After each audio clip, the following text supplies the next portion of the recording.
సినీ నటి బీజేపీ నాయకురాలు మాధవీలత టీడీపీ నేత తాడిపత్రి మున్సిపల్ చైర్మన్ జెసి ప్రభాకర్ రెడ్డిల మధ్య నెలకొన్న వివాదం రోజు రోజుకు ముదురుతోంది. న్యూ ఇయర్ సమయంలో మహిళలకు మాధవీలత చేసిన సూచనలపై జెసి ప్రభాకర్ రెడ్డి ఘాటుగా స్పందించడంతో ఈ వివాదం మొదలైంది. మాధవీలతను ఉద్దేశించి జెసి ప్రభాకర్ రెడ్డి చేసిన వ్యాఖ్యలు దుమారం రేపాయి. దీంతో ఆయనపై మాధవీలత న్యాయ పోరాటానికి దిగారు.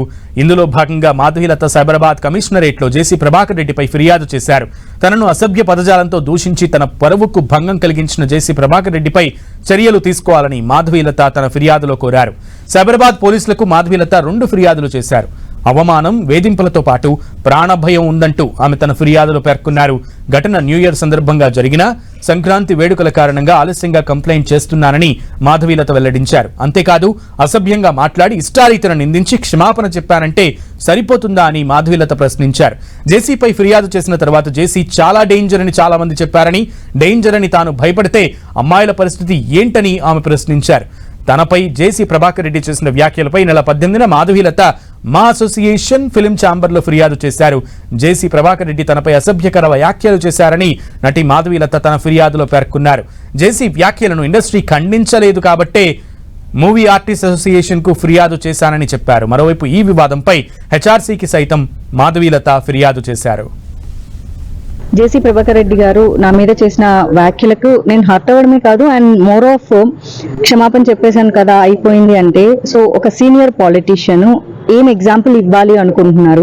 సో అమ్మాయిలని అబ్యూస్ చేసేసి బూత్ వర్డ్స్ అండ్ మళ్ళీ ఒక సారీ చెప్పేస్తే ఈ రోజు నేను రేపొద్దున ఇంకొకళ్ళు సో ఫర్దర్ జనరేషన్స్ కి ఆడపిల్లలు పాలిటిక్స్ లోకి వచ్చినా ఇంకో ఫీల్డ్ లోకి వచ్చినా సో సీనియర్ పాలిటీషియన్స్ ఎలాంటి పదాలతోనైనా అబ్యూస్ చేయొచ్చు. సో ప్రజలని సక్రమ మార్గంలో పరిపాలించాల్సిన నాయకులే ఇలాంటి బూత్ మాటలు మాట్లాడేసేసి మాకు సరదా వచ్చేసింది, వయసుతో వచ్చింది, లేకపోతే ఆవేశంలో వచ్చింది అంటే వాళ్ళ ఫాలోవర్స్ కూడా ఎస్ దిస్ ఈజ్ రైట్, తప్పేముంది అని కూడా అంటున్నారు. సో ఇదే వాళ్ళ ప్రజలందరికీ నేర్పిస్తున్నారు. రేపొద్దున ఇంకొకరు కూడా అంటారు. సో అది నేను దాన్ని ఖచ్చితంగా ఖండించాలి అండ్ నా కోసం నేను ఫైట్ చేసుకోవాలి. అప్పుడే నేను అమ్మాయిల గురించి మాట్లాడే హక్కు నాకు ఉంటుంది.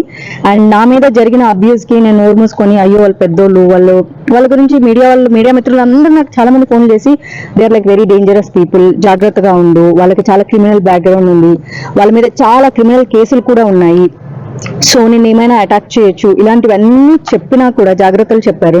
సో నిన్న మొన్న ఇంటర్వ్యూకి వెళ్ళినప్పుడు కూడా నాకు సేమ్ చెప్పారు, జాగ్రత్తగా ఉంది, they are very dangerous people అని. సో అంత డేంజరస్ పీపుల్ ఉన్నప్పుడు సో మాధవీలత అనే అమ్మాయి నోరు మూసుకొని సైలెంట్ గా ఉంటే రేపొద్దున అసలు ఆడపిల్లలు మీరు ధైర్యంగా ఉందని చెప్పారు రైట్ నాకు లేని కారణంగా. సో అది నాకు నేను ఛాలెంజింగ్ గా తీసుకొని సో కమిషనర్ గారికి కంప్లైంట్ చేయడం జరిగింది. అండ్ ఏదైతే అబ్యూస్ చేశారో అండ్ వాళ్ళ బ్యాక్గ్రౌండ్ ఎలా థ్రెటన్ చేస్తున్నారు అండ్ అందరూ ఏమంటున్నారు అండ్ వాళ్ళ ఫాలోవర్స్ సో నాకు సోషల్ మీడియాలో ఎలాంటి థ్రెటన్స్ ఇస్తున్నారు అనే దాన్ని మెన్షన్ చేయడం జరిగింది. అండ్